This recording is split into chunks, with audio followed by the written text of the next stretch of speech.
আমি কিছুই চাই না, আমি বিচার আপনারা করতে পারবেন না। আপনাদের এই ধরনের কোনো রেকর্ড নাই, আপনারা পারবেন না। আমার মেয়েও ফিরে আসবে না। একজন বাবার এই বুক ফাটা হাকার আর রাষ্ট্রীয় বিচার ব্যবস্থার প্রতি চরম অনাস্থা বিবেককে চাবুক মারে। সন্তান হারানোর পর যখন একজন পিতা বিচার চাইতে অস্বীকার করেন, তখন বুঝতে হবে নাগরিক হিসাবে আমাদের স্বাধীনতার ভিত্তি কতটা নড়বড়ে। আপনারা পারবেন না। এটা বড় যুবক 15 দিন, এরপর আরেকটা বড় কোনো ঘটনা পড়বে, এটা ধার করে চলে যাবে। রামিসা আক্তার স্থানীয় একটি স্কুলের 2য় শ্রেণীর ছাত্রী। প্রতিদিনের মতো সকালে তার বোনের সাথে স্কুলে যাওয়ার কথা ছিল, কিন্তু সে আর স্কুলে যেতে পারেনি। অনেক খোঁজাখুঁজির পর প্রতিবেশীর বন্ধ ফ্ল্যাটের দরজার সামনে পাওয়া যায় তার ছোট্ট স্যান্ডেল জোড়া। ভিতরের দৃশ্যটি ছিল কল্পনাতীত পৈশাচিক। এক কক্ষে পড়েছিল তার মস্তকবিহীন দেহ, আর বালতির ভিতরে লুকানো ছিল মাথা। পুলিশ জানায় শিশু রামিসা পাশবিক যৌন নিপীড়নের শিকার হয়েছিল। সবচেয়ে ভয়ঙ্কর বিষয় হলো, এই অপরাধের সময় ঘাতকের স্ত্রীও সেখানে উপস্থিত ছিলেন এবং স্বামীকে পালাতে সাহায্য করেছেন বলে অভিযোগ উঠেছে।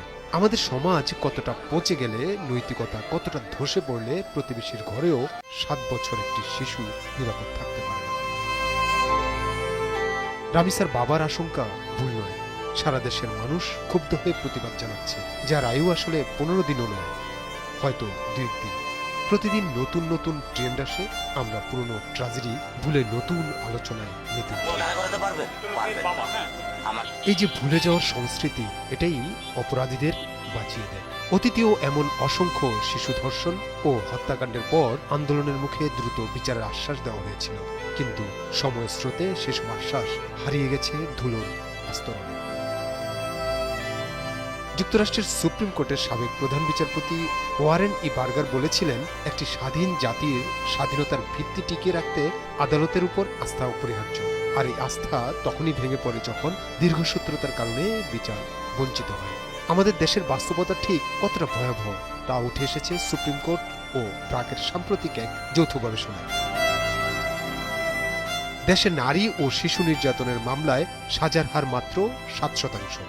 এর বিপরীতে প্রায় 70% মামলাতেই আসামিরা খালাস পেয়ে যাচ্ছে।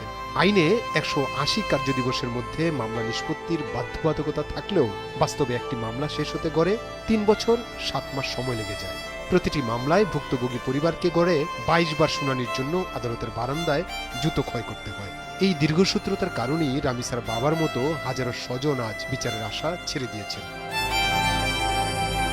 কবিগুরু রবীন্দ্রনাথ ঠাকুর লিখেছিলেন, বিচারের বাণী নীরবে নিভৃতে কাঁদে।